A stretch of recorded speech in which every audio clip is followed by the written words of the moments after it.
Grandma, did something spill in your car? Margaret didn't answer right away. She kept her hands on the wheel, eyes forward, like she hadn't heard him. In the rearview mirror, she could see Ethan shifting slightly in his seat, pulling at his shirt, then quietly pressing the window button down. The glass slid open and hot Arizona air rushed in. "It's probably just the heat," she said, forcing a small laugh that didn't quite land. "You know how Phoenix gets." Ethan nodded, but he didn't roll the window back up. That was the part that stayed with her, not the question. The window. Margaret Lewis was 71. She had lived in the same house in Phoenix for over 30 years, same quiet street, same grocery store, same routine. Every weekday at 3:15, she picked Ethan up from school, drove him home, and asked him about his day. It was simple, predictable, safe. Nothing about her life had changed, but something felt different now. At the next stoplight, Margaret shifted slightly in her seat and took a careful breath, subtle enough that Ethan wouldn't notice. Then another, a little deeper this time. She caught nothing unusual. Or maybe she didn't want to. That evening, she cleaned the car, wiped down the dashboard, vacuumed the seats, sprayed a fresh citrus scent that filled the cabin within seconds. It smelled clean. It smelled new. It smelled convincing. The next day, she wore a different blouse, fresh from the dryer. She added a little more perfume than usual, just in case. When Ethan got into the car, she watched him without turning her head. He paused, just for a moment. Then he sat down. No comment this time. But a few seconds later, his hand moved again, and the window came down. That's when the thought finally settled in. Not loud, not dramatic, just steady. Something wasn't right. Over the next few days, Margaret started noticing things she had never paid attention to before. The sweater she had only worn once didn't smell as fresh as it should. The couch cushion where she sat every evening carried a faint, stubborn scent. Her pillowcase, even after washing, didn't feel completely clean. She changed her detergent, opened the windows more often, sprayed air freshener in every room. She showered longer, scrubbed harder, even started showering twice a day. But the smell didn't go away. It stayed. Light, but persistent, like something that didn't care how clean she tried to be. 3 days later, her daughter called. "Hey, Mom, everything okay?" "Of course," Margaret said quickly. There was a pause on the other end. "You sure? Ethan mentioned your car smelled kind of weird." Margaret felt her grip tighten around the phone. "It's nothing. Probably just the heat." Another pause. Then her daughter asked quietly, "Mom, are you taking care of yourself?" That question lingered long after the call ended. That night, Margaret stood alone in her bathroom. The house was silent. She leaned closer to the mirror, slowly lifted the collar of her shirt, and hesitated for a second before bringing it to her nose. She inhaled, and this time, she couldn't ignore it. It wasn't strong, but it was there. For the first time, she didn't look around the room for an explanation, didn't blame the couch, the car, or the weather. She just stood there, staring at her reflection, and whispered softly, "It's not the car." A long pause, then, almost reluctantly, "It's me." Margaret sat down on the edge of her bed, still holding the fabric between her fingers. She had done everything right, showered every day, wore clean clothes, kept her home spotless. So if she was already clean, then where was the smell actually coming from? And why was it getting worse? Before we go any further, let me ask you to do one thing. If stories like this make you stop and think about aging, about independence, about what really matters, take a second to like this video and subscribe. This channel shares stories that don't sugarcoat getting older, and today's story might change how you see it entirely. Because what I'm about to tell you isn't theory. It's what happened when Margaret did everything she believed was right, showering more, cleaning more, trying harder, and why none of it actually fixed the problem until she discovered what was really causing it. The first cause is something almost nobody thinks about. Your bath towel. Margaret sat on the edge of her bed that night, still holding the collar of her shirt, and one question kept looping in her mind. I shower every day. So why do I still smell? It didn't make sense. She wasn't skipping showers. She wasn't wearing dirty clothes. If anything, she had been doing more than ever. Longer showers, more soap, scrubbing harder, twice a day sometimes. And yet, the smell stayed. The next morning, she decided to pay attention. Not just go through the routine, but actually notice every step. She stood under the water longer than usual, letting it run over her shoulders and down her back.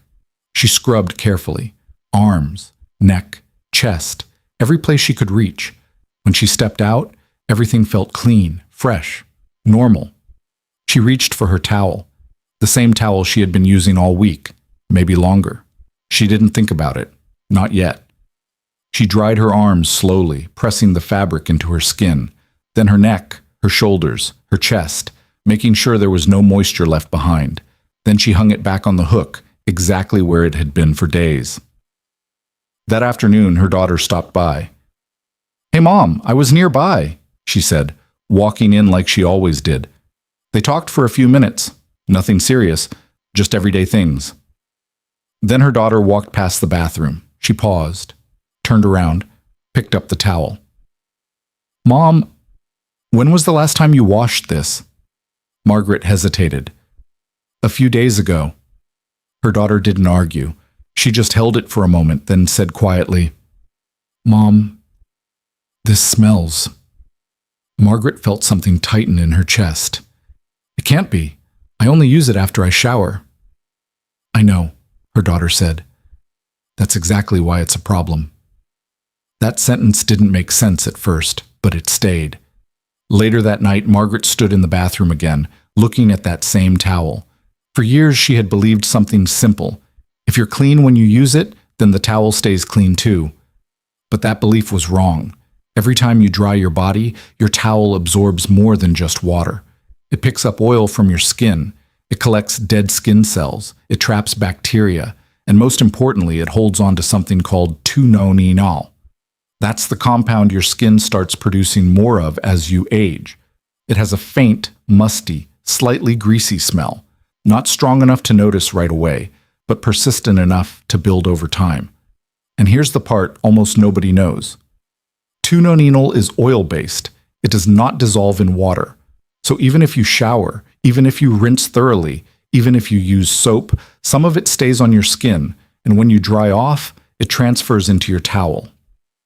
Day after day, layer after layer. By the time you've used that same towel for a week, it's no longer just drying you. It's holding a concentrated mix of oil, sweat, bacteria, and that same compound causing the smell in the first place.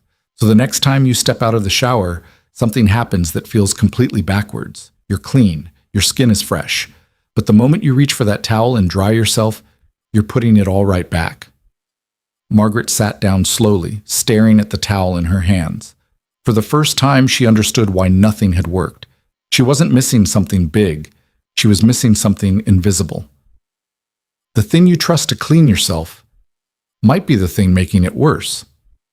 The next morning, she changed her towel. Then again 3 days later. Then again after that. And yes, the smell started to fade. A little, but not completely. Margaret stood in front of the mirror a week later, breathing in carefully, hoping this time it would be gone. It wasn't. And that's when she realized something even more important. The towel wasn't the only problem. There had to be more. The second cause was something Margaret had never even considered before: her back. The next morning, she stepped into the shower again, this time slower, more aware, replaying everything from the past few days in her mind. The water ran over her shoulders, down the middle of her back, exactly the way it always had. It felt warm. It felt clean. It felt normal. But something about it didn't feel convincing anymore. She reached one arm behind her, trying to touch the center of her back, right between her shoulder blades. Her fingers barely got there. She switched arms, stretching a little more this time, but the stiffness in her shoulders stopped her again. She stood there for a moment, frozen under the water, realizing something that felt both small and unsettling at the same time. That part of her body hadn't actually been cleaned, not properly, for years. Water had touched it. Soap had run across it. But there had been no scrubbing, no pressure, no real contact. Just a routine she had trusted without ever questioning. And that's when the thought formed clearly in her mind. Water running over your skin is not the same as cleaning it. It sounded simple, almost obvious. But it explained something she couldn't ignore anymore. Because your back, especially the upper back, is one of the most active oil-producing areas on your entire body. Those sebaceous glands are constantly releasing oil, the same oil that contains omega-7 fatty acids, the same oil that breaks down over time and forms 2-non-enal. So when that area isn't properly cleaned, it doesn't just stay neutral, it builds. Layer by layer, oil, sweat, dead skin cells, all sitting there, day after day, mixing together, slowly oxidizing on the surface of your skin. And when that process continues long enough, it creates that exact kind of smell Margaret had been noticing. Faint, musty, slightly greasy. Not strong enough to panic you, but persistent enough to follow you everywhere. She stepped out of the shower and stood still for a second, letting the realization settle in. Then she remembered something. A conversation she had almost forgotten. Her neighbor, Mr. Daniels, had mentioned it weeks ago while they were both outside checking the mail. He had laughed about it at the time like it was nothing serious. "I thought it was my washing machine," he said. "Every shirt I wore smelled off even after I washed it."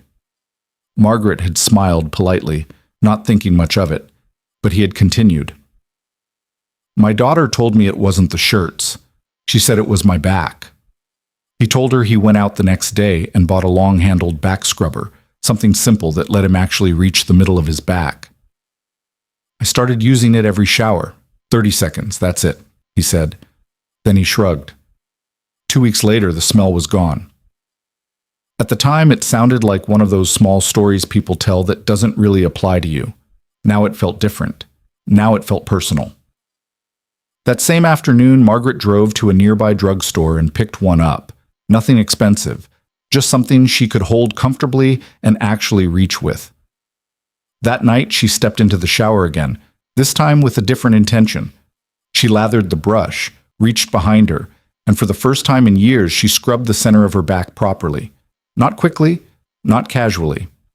She focused on the area between her shoulder blades, moving in slow, circular motions, making sure she covered the spot she had been missing all along. 30 seconds. That's all it took. When she stepped out, she felt different, cleaner. Not just on the surface, but in a way she couldn't quite explain. Over the next few days, she kept doing it. Same routine, same focus, same 30 seconds. And just like with the towel, the smell began to change. It softened, it faded, but it didn't disappear completely. A week later, Margaret stood in front of the mirror again, breathing in carefully, hoping this time it would finally be gone for good. It wasn't. She exhaled slowly, her expression tightening just a little, because by now she understood something she hadn't wanted to admit before. Fixing one thing wasn't enough, and deep down, she knew there was still something else she hadn't found yet. Something still wasn't right. The third cause was something even smaller, easier to ignore, but far more deceptive than anything Margaret had noticed so far. The area behind your ears. By now, she had already changed her towels every few days. She was scrubbing her back properly, making sure she didn't miss that one spot anymore. And for a moment, she thought she had finally figured it out, because the smell had changed. It wasn't as strong on her clothes. It wasn't lingering the same way in the car. It felt like progress. But then something else started happening. Her pillow. Margaret noticed it one morning while making her bed. She picked up the pillowcase, paused for a second, and leaned in slightly. The smell was faint, but it was there. Not as strong as before, but still familiar enough to make her uncomfortable. She frowned, pulled the pillowcase off, and replaced it with a clean one straight from the dryer. That night, everything felt fine. The next morning, it still smelled clean, but by the second day, the scent was back again. Light, subtle, but unmistakable. Margaret stood there, holding the pillowcase in her hands, trying to make sense of it. She had already fixed the towel. She was washing her body more carefully than ever. So why was this one place still holding on to the smell? She changed the pillowcase again. 2 days later, the same thing happened. Clean at first, then slowly, it returned. That's when she realized this wasn't random, it was consistent, and if something keeps coming back, it means the source is still there. One morning, standing in front of the mirror, Margaret brushed her hair like she always did. Nothing unusual, just another quiet start to the day. As she moved her hand behind her ear, she paused without fully understanding why. Her fingers stayed there for a moment longer than usual, lightly touching the skin. Then, almost automatically, she brought her hand forward and smelled it. She didn't react right away. She just stood there, still, letting the realization settle in, because now it made sense. The area behind your ears is one of the most overlooked parts of the body when it comes to cleaning. Most people assume that when they wash their hair or rinse their face, that area gets cleaned too. But in reality, it rarely does. Water runs over it, shampoo passes by it, but there's no direct scrubbing, no real attention, and that's a problem. Because the skin behind your ears has a high concentration of oil-producing glands, very similar to your face. As you age, those glands produce oil that contains omega-7 fatty acids, the same ones that break down and form 2-non-enol. When that oil sits on the skin, especially in a warm, slightly covered area like behind your ears, it oxidizes quickly. And once it forms, it doesn't stay in one place. It spreads into your hair, into your pillowcase, into your scarf, into the collar of your shirt. That's why Margaret's pillow kept smelling, even after she changed it. The problem was never the pillow. If your pillow smells, it's not the pillow. It's what's touching it every night. That same morning, Margaret stepped into the shower with a different focus. She didn't rush. She didn't assume. She used her fingers, gently but deliberately, and scrubbed behind both ears, not just letting water pass over, but actually cleaning the area. Then she moved down to her neck, paying attention to the folds of skin she had always overlooked before. It didn't take long. 10 seconds on each side. That's all it was. Over the next few days, she kept doing it. Same routine, same care, no shortcuts. By the 4th day, she noticed something had changed. Her pillow stayed fresh longer. The smell didn't come back as quickly. It felt like another piece of the puzzle had fallen into place. But when she stopped and checked again, breathing in slowly, hoping this time it would finally be gone, it still wasn't completely gone. And that's when Margaret understood something she hadn't fully accepted yet. There was still another source she hadn't addressed, and this one was even harder to talk about. The 4th cause was the one most people don't like to talk about, and for Margaret, it was the hardest one to face. Up to this point, everything had felt manageable. Changing towels made sense. Scrubbing her back made sense. Even cleaning behind her ears, once she realized it, felt obvious. But this was different because it wasn't about something she didn't know. It was about something she had always avoided thinking about. Margaret stood in the shower that morning, letting the water run while she hesitated. She had already changed so many things in the past week, but when it came to this area, she realized she had never actually changed her routine. For years, she had done the same thing. A quick rinse, nothing more. She believed that was enough. Gentle, safe, appropriate. She never wanted to irritate sensitive skin, so she avoided using soap there completely. That had always felt like the right thing to do. Until now. A few days earlier, she had been talking to her friend Linda on the phone. They had known each other for over 20 years, close enough to talk about things most people would never say out loud. Margaret had hesitated before bringing it up, but eventually she said, "I don't understand it. I'm doing everything right, but it's still there." Linda didn't respond immediately. Then she said quietly, "You're probably not cleaning everything." Margaret frowned and replied, "Of course I am."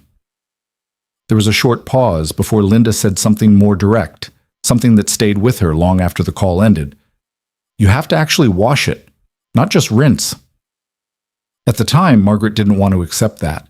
It felt uncomfortable, almost embarrassing to think about, but standing there in the shower, she couldn't ignore it anymore. Here's what most people don't realize. The groin area is one of the warmest, most enclosed parts of the body. It stays covered for most of the day, which means moisture builds up easily and doesn't evaporate quickly. As the body ages, hormone levels decrease, the skin changes, and the natural balance in that area shifts. Air circulation becomes more limited, and that creates an environment where bacteria can grow more easily. Not in a way that feels obvious, not in a way that causes immediate discomfort, but enough to create a smell over time. When moisture, sweat, and bacteria combine, especially in a space that isn't being properly cleaned, the result is often a faint sour smell, sometimes slightly sharp, sometimes similar to ammonia. It's subtle at first, but it builds, just like everything else Margaret had been dealing with. And there's another detail that many people are never told. In the United States, studies have shown that a large number of women over the age of 60 experience mild urinary leakage at times, often without even noticing it. Just a few drops can remain on the skin. Not enough to feel, not enough to see, but enough to create odor if it isn't properly washed away. That realization changed something for Margaret. This wasn't about doing something wrong, it was about not doing enough. That morning, she made a simple change. She used a mild soap, nothing harsh, just enough to actually clean the area. She took her time, making sure she wasn't rushing through it. Then she rinsed thoroughly, making sure nothing was left behind. When she stepped out of the shower, she did something else differently. She dried the area completely, carefully, not leaving any moisture behind, and then she put on a clean pair of underwear. The next day, she did the same thing again, and the day after that. Within a few days, Margaret noticed a clear difference. The smell had changed again. It wasn't as sharp as before. It didn't linger in the same way. For the first time since this started, she felt like she was finally making real progress. But when she stopped and checked again, standing still, breathing in carefully, hoping this time it would be completely gone, she realized it still wasn't. It was better, but it wasn't gone. And by now, Margaret understood something she couldn't ignore anymore. There was still one more source left. The fifth and final cause was something Margaret had overlooked completely: her feet. By this point, her house was cleaner than it had ever been. Fresh laundry, clean towels, new habits. She had fixed everything she could think of, and yet there was still something lingering in the air. Not as strong as before, not as obvious, but still there in a way she couldn't ignore. It showed up in small moments. When she walked into her bedroom after being out for a while, when she sat down in the living room at night, when she passed by the hallway and caught something faint that didn't belong. The house was clean, but the smell wasn't gone. That's what didn't make sense. Margaret stood in the bathroom one evening, looking down at the floor, replaying everything she had changed over the past 2 weeks. Towels, back, behind her ears, areas she had never paid attention to before. She had corrected all of it. So what was left? Then something simple, almost too simple, came to her. When was the last time she had actually scrubbed her feet? Not rinsed them, not let water run over them, actually cleaned them. She thought about it, and she couldn't remember. For years, she had done what most people do without thinking. She stood in the shower, let the soapy water run down her legs, across her feet, and assumed that was enough. She didn't bend down. She didn't scrub between her toes. She didn't clean the bottoms of her feet. It had become automatic and completely wrong. Because your feet contain more sweat glands than any other part of your body. Hundreds of thousands of them, constantly producing moisture throughout the day. And most of the time, those feet are covered. Inside socks, inside shoes, warm, dark, limited airflow. That combination creates the perfect environment for bacteria to grow. Not just on the surface, but between your toes, under your nails. In the smallest spaces most people never clean properly, and when sweat, bacteria, and dead skin build up together, they don't just stay on your feet. They spread into your shoes, into your floors, into the air of your home. That's why a house can feel clean, but still smell. Margaret stood there, realizing she had been missing one of the most important pieces the entire time. The next day, she drove to the store again and bought a simple foot brush with a long handle. Nothing complicated, just something that allowed her to reach without straining. That night, she stepped into the shower and did something she hadn't done in years. She bent slightly, used the brush, and scrubbed the bottom of each foot carefully. The heels, the sides, between every toe. Slowly, deliberately, making sure she wasn't rushing through it. 20 seconds on one foot, 20 seconds on the other. Then she rinsed thoroughly and stepped out, drying her feet completely, even between the toes. The next day, she did the same thing, and the day after that. By the third day, something changed. Not gradually, noticeably. The smell in the house was gone, not reduced. Gone. Margaret stood in the middle of her living room that evening, taking a slow breath, waiting for that familiar faint scent to return. It didn't. For the first time in weeks, there was nothing there. Just clean air. She sat down quietly, letting that moment sink in, realizing what had finally come together. It wasn't one thing. It was all of it. The towel, her back, behind her ears, the areas she had been too gentle with, and now her feet. Each one alone had made a difference, but together they changed everything.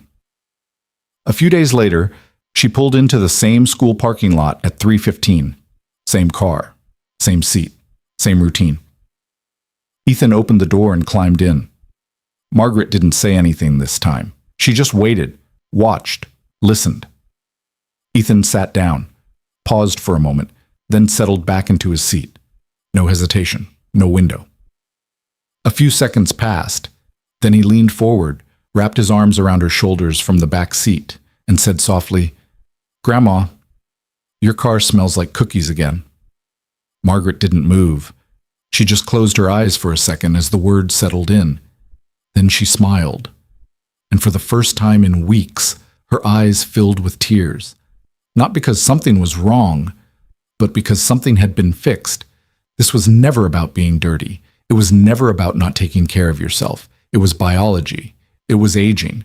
And it was something almost no one talks about. But here's the truth. You can't stop aging. But you can control how you show up in the world. And sometimes, the smallest changes make the biggest difference. If this story resonated with you, please like this video, subscribe, and share it with someone who might need to hear it. Leave a comment below. What's one small habit you could change today that would make you feel more confident tomorrow? I'd love to read your thoughts. Because next time, I'll be sharing something most people never talk about. How to survive choking alone. After 70, do this immediately. In the first 25 seconds, most people panic. Thank you for watching. And remember, your best years aren't behind you.